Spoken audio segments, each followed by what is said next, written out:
In this RipFit training session, we're going to go through the correct posture and how to increase the intensity of your workout. James McCoy from Florida Strength Systems is going to take you through functional training and also movement training using predominantly the single band using the RipFit trainer, and Florida Strength Systems strength and conditioning coach Matt Davison is going to take you through using two bands or double connected bands to work out from a strength perspective. Over to you, James. Today I'm going to teach you how to use the single strap CoreX RipFit. We'll start off with a strong band. Each band is labeled right here on the corners. So we'll start off with a single strong band.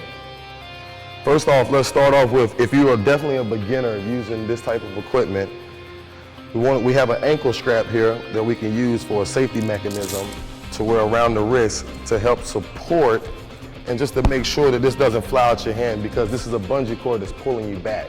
So we just want to make sure, just a little safety protection, just in case if you're a newcomer or beginner to this.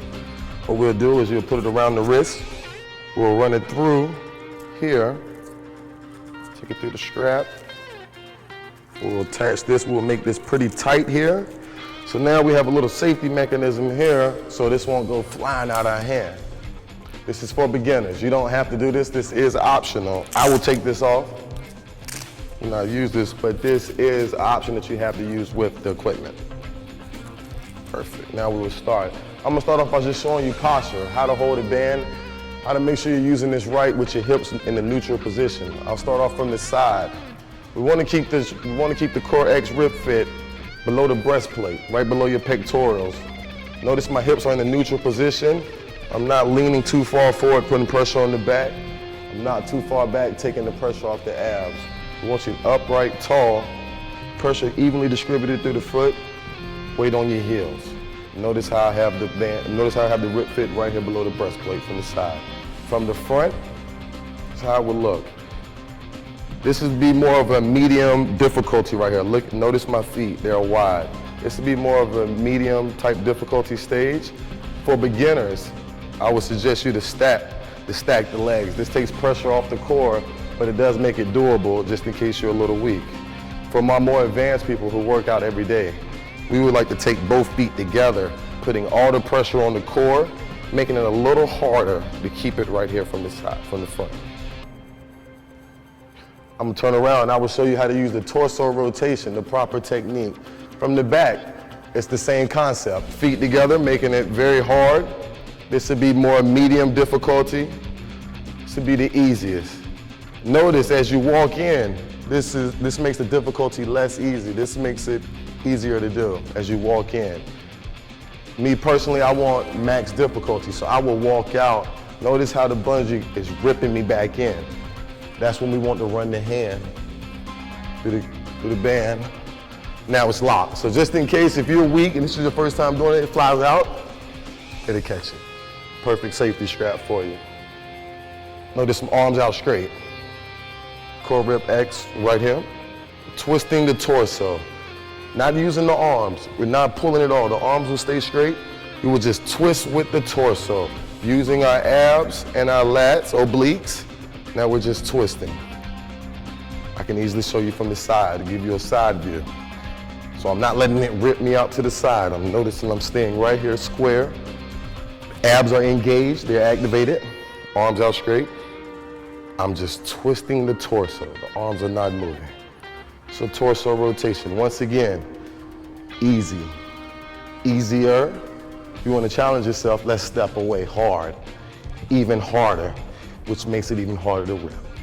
Another way to increase difficulty, spacing of the hands. Naturally, if you work in the torso, we want a wide grip spacing. But if you're already in an advanced mode and you're a stronger person, if you really want to challenge yourself, we can slide the hands in closer, which makes the difficulty even harder to work the twist because the hands are closer. So just by adjusting your hands on this bar makes it easier or harder. So this would be hard, all the way to hardest in the inside because of the tension, or we can go a wide grip to make it easier for beginners. Another way to increase difficulty or to make it easier is by speeds. There are different speeds you can use. I'm gonna go over a couple examples on how to work the chest and also work the obliques along with just functional and mobility movement.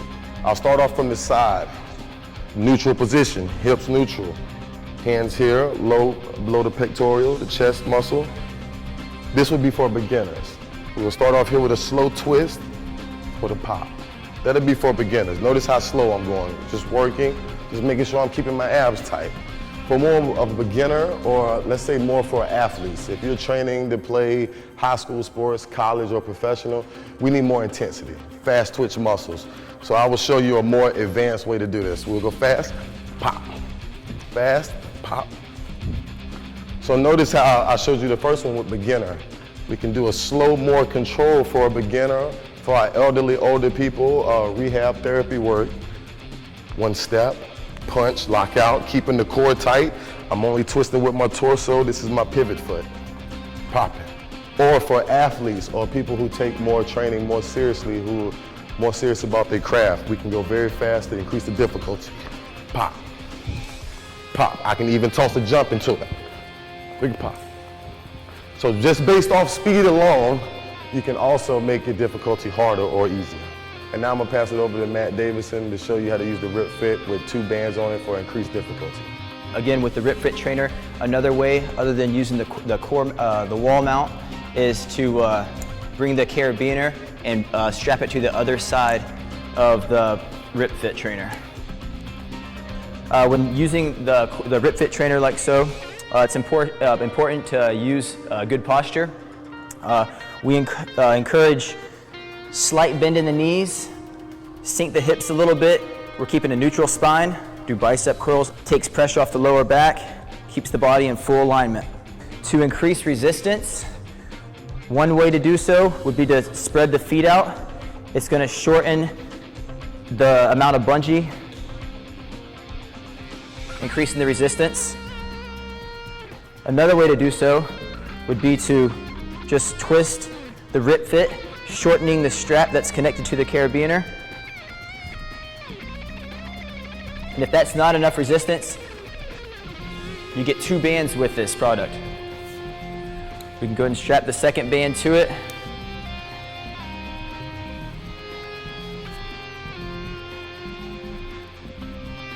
Greatly increasing the resistance. Also with this, we can also step out wide, increasing it even more, and twist it down. Several ways to increase the resistance using the RipFit trainer.